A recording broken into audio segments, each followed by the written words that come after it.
Nakaramdam ng problema si Kung Yuan, bagamat hindi nagpakita ng malakas na pagbabago-bago ng primal energy ang matandang lalaki sa harap niya, nakaramdam siya ng isang hindi maipaliwanag na banta.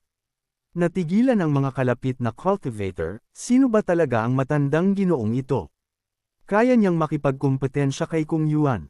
Hindi maiwasang maalala ng mga tao ang mga away sa loob ng Buddhism, lalo na ang higanteng gininto ang katawan ni Buddha kamakailan. Naalala nila na ilang araw na ang nakalipas, nagkaroon ng hidwaan sa pagitan ng Heaven Chosen Temple at Great Void Temple na kumalat sa buong mundo ng cultivation.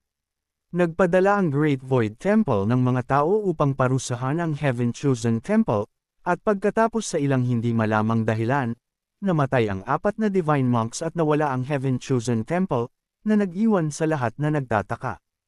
Ang eksena ngayon ay tila katulad ng isang panloob na labanan sa loob ng Buddhism. Tumayo ng tuwid si Lasho, nakabaluktot ang kanyang braso pasulong, nakalahad ang palad at lumitaw ang isang maliit na marka, Mini Fearless Seal. Nagpakita ng paghamak si Kung Yuan, Mini Fearless Seal. Ito ba ang tinatawag mong tunay na Demon Zen?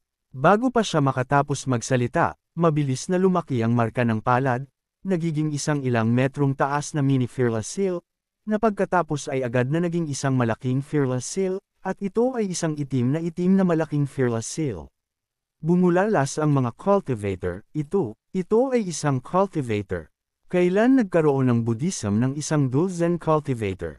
Anong nangyayari? Wala na bang hustisya? Wala na bang hustisya? Sa ilalim ng estado ng Double Determination Seal, agad na ipinakita ni Kung Yuan ang gininto ang katawan ni Buddha, may paghamak na sinasabi, kahit ang malaking Fearless Seal ay hindi makakaabala sa akin.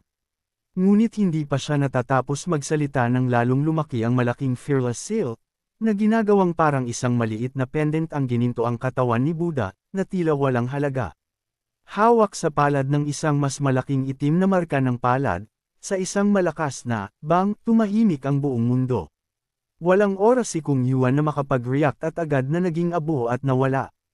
Ding, napatay ang isang target sa Nascent Divinity Tribulation Realm, nakakuha ng 1,500 merit points. Si Kung Yuan, ang pinuno ng 4 na pangunahing sekta ng Buddhist at abot ng Great Void Temple, nakilala bilang nangungunang dual Zen practitioner ng sinauna at modernong panahon, ay bumagsak. Namamanghang nakatitig ang lahat sa eksenang ito, maging ang demonic sword ay tila nanginginig sa takot. Umiling si Lasho, wala ring nakuha o nawala. Ang maraming cultivator ay nanatiling tulala sa loob ng mahabang panahon, pagkatapos, may isang malutong na tunog, at nahulog sa lupa ang Dragon Roar Sword ni Jiang Aijian.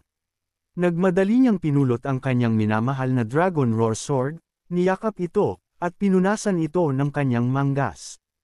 Kapag hindi kumikilos ang elder, nag-uutos na siya ng respeto, kapag kumilos siya, sumusuko ang mundo. Ako, si Jiang Aijian, walang ibang iginagalang kundi ang elder. Sa sandaling iyon, nahulog mula sa langit ang isang kwintas ng mga dasal. Ding, nakakuha ng Buddha's prayer beads, kailangang muling i-cultivate bago gamitin. Casual na iwinagayway ni Lasho ang kanyang kamay, at lumipad sa kanyang palad ang Buddha's prayer beads, ito ay maituturing na hindi inaasahang kita. Pagkatapos, pinulot niya ang kalapit na demonic sword.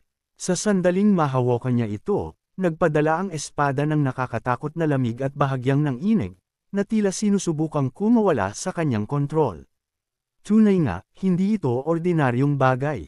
Malapit na sanang susuriin ito ni Lasho, gayunpaman, sa sandaling iyon, isang kakaibang tunog ang biglang nanggaling sa pasilyo.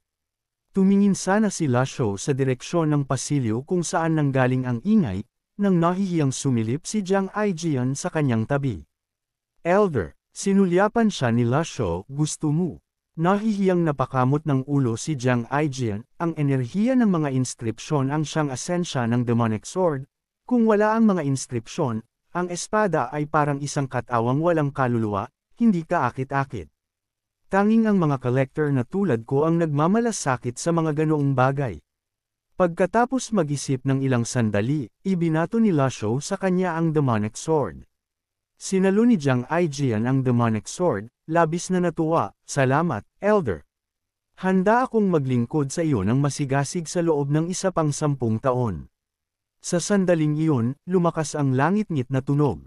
Nanginginig na nagsalita si Qin Jun, iyan ang pasilyong patungo sa maharlikang libingan, tila matagal na itong nabutas. Masayang kumuha si Jiang Aijian ng isang lubag mula sa kanyang dibdib, isinukbit ang demonic sword sa kanyang likod, at nasa sabik na sinabi, ang pinakamasayang bagay sa buhay ay ang makuha ang gusto mo. Babalik ka ba mamaya, Elder? Nang marinig ito, bahagyang sumimangot si Lasho at tumingin sa kanya. Nagmadaling iwinagayway ni Jiang Aijian ang kanyang mga kamay at nagboluntaryong tingnan ang sitwasyon, hindi natin maaaring hayaan ang iba na hukayin ang ating libingan ng mga ninuno. Pagkatapos sabihin ito, maingat siyang naglakad patungo sa pasilyo na may demonic sword sa kanyang likod. Nang makarating siya sa pasukan, isang madilim na anino ang biglang lumipad palabas mula sa pasilyo. Likas na pinakilos ni Jiang Aijian ang forceful energy upang protektahan ang kanyang sarili, ngunit naitulak pa rin siya paatras ng ilang metro dahil sa impact. Nakilala ng lahat ang itim na parihabang bagay at bumulalas, Diyos ko, isang kabaong. Hindi na nagpatuloy sa pag-atake ang kulay tintang kabaong kundi lumutang sa pasukan ng pasilyo. Ginamit ni Jiang Aijian ang momentum upang tumalon paatras mula sa lugar ng pasilyo. Mapatla ang kanyang mukha, bumulalas, kay malas na araw, bakit ganito ang masamang swerte? Hindi makapaniwalang nakatitig si Qin Jun, buhay na patay ba ito? Umiling si Jiang Aijian, hindi maaaring buhayin ang patay, walang buhay na patay, lahat iyon ay nagpapanggap lamang na tao. Pagkatapos niyang magsalita, isang garalgal na boses ang biglang nanggaling sa kabaong, nakapasok kayo sa kripto ng Sword Tomb. Malalim at mahina ang boses. Sinulyapan ni CIU Honor si Jiang Aijian at sinabi, ikaw na ang makipag-usap sa kanya, malamang na ang kabaong. Na ito ay sa iyong ninuno. Ang kanyang mga salita ay medyo diretso, pagkatapos ng lahat, ang kabaong ay lumabas mula sa pasilyo at inilagay sa maharlikang libingan, natural na kabilang sa maharlikang pamilya. Nanlaki ang mga mata ni Qin Jun sa pagtataka at tumingin kay Jiang Aijian, siya ba ay mula sa maharlikang pamilya? O nanunukso lamang ang batang babaeng ito?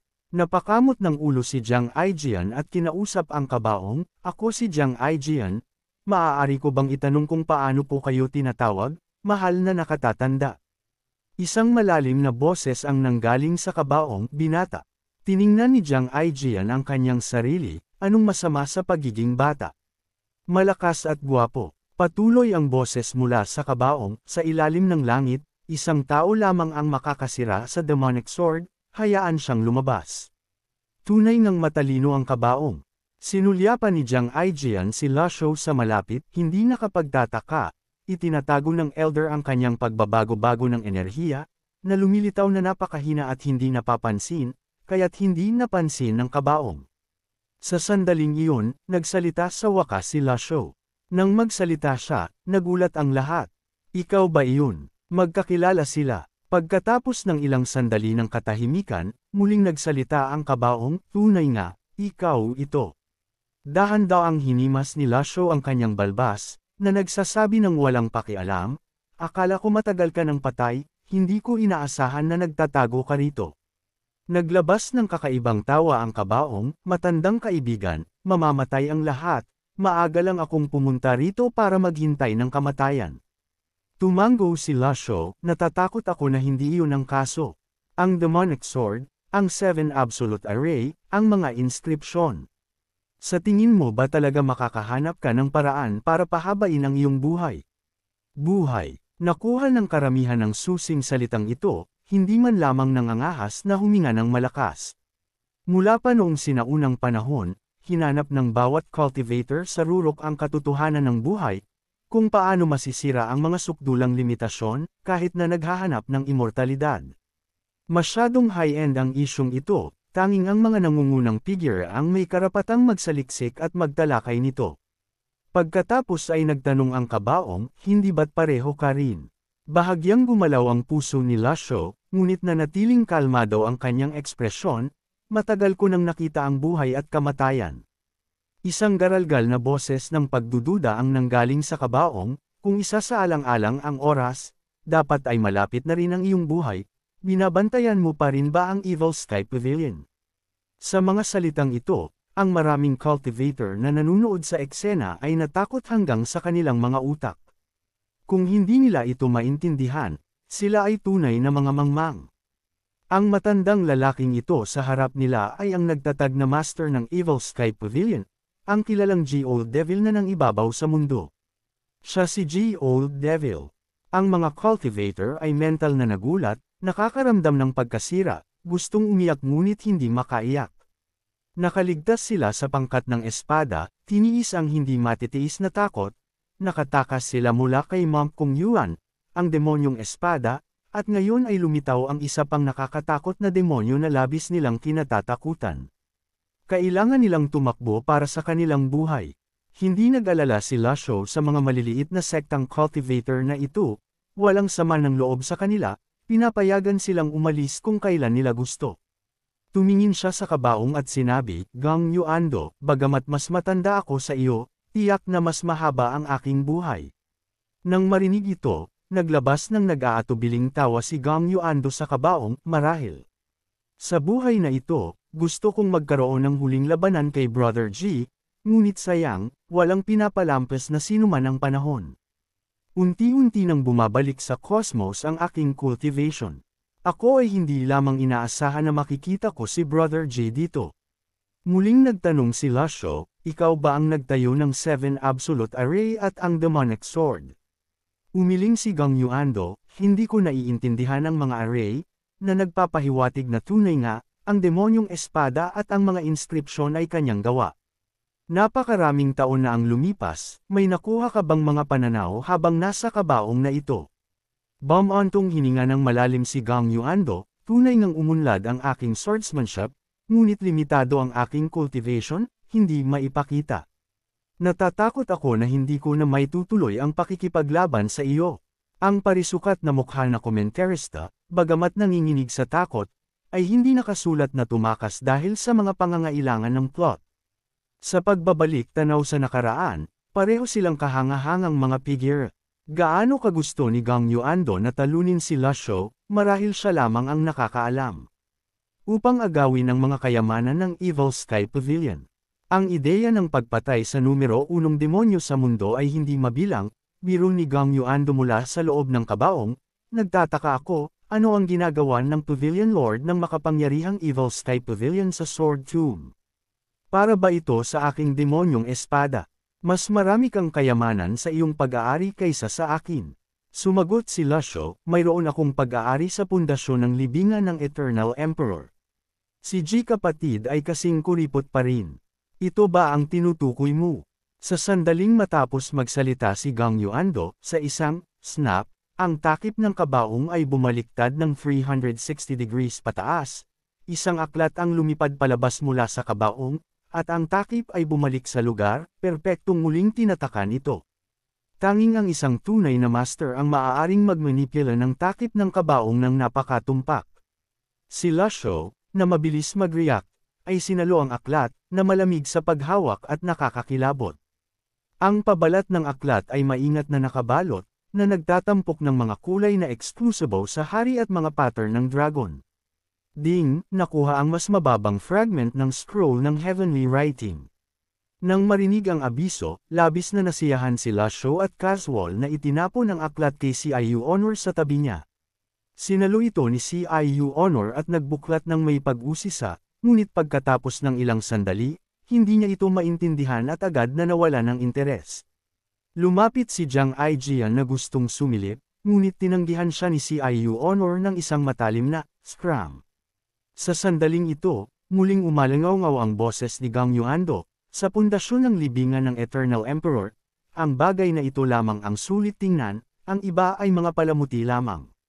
Dahil narito si G kapatid upang mag-raid ng libingan, malamang na ang bagay na ito lamang ang nakakuha ng iyong pansin. Tumango si Lasho, ang hinahanap ko ay tunay ng ang bagay na ito. Walang magawang bumantong hininga si Gang Yuando, ang aklat ay naglalaman ng espesyal na enerhiya. Hindi ko pa ito kayang bigyang kahulugan. Ginamit ito ng Eternal Emperor bilang isang bagay na libing, ipinapalagay na ito ay isang kayamanan, kaya't itinago ko ito sa akin.